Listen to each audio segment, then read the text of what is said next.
আমার এই বউডারে নিয়ে 1 বছর আপনার কাছে আমি বন্ধক রাখুম, যদি আমার একটা পোলাপান আপনারা বানিয়ে দিবার পারেন।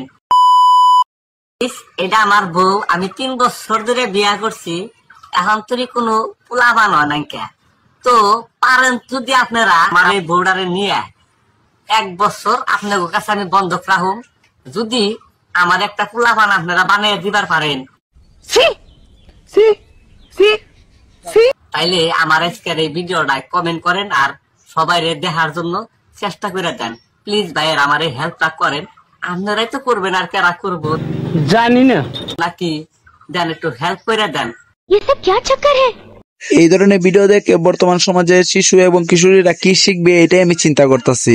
কথায় অবশ্য যুক্তি আছে। আরে নতুন বিয়া কইরা ইউটিউব চ্যানেল খুললে এরকম ব্লগ ভিডিও বানাইলে তো রাতারাতি ভাইরাল হওয়া যায়। এটা ইউটিউবে তারা দেখছে আর দেখা এরকম মানে ফসরাবাসি ডলাডলি বোর সঙ্গে করতেছে আর ব্লগ ভিডিও বানাইতেছে। তুই সমঝা? তুই সমঝা নেই। এটা তো আমরা বুঝি ভাই কিসের জন্য এরকম তারা করতেছে। তারা রাতারাতি সেলিব্রিটি হইব, জনপ্রিয়তা পাইব, আর এমনকি ইউটিউব থেকে টাকা ইনকাম করব। একটাবার চিন্তা করেন মানুষ কতটুকু নিচে নামলে এরকম বউকে জড়িয়ে ধরে এই ধরনের ভিডিও তৈরি করতে পারে। 3 বছর নাকি সংসার করছে আর সে তার বউকে নাকি অন্য বেটার কাছে দিয়ে দিবে, তার একটা বাচ্চা লাগবে।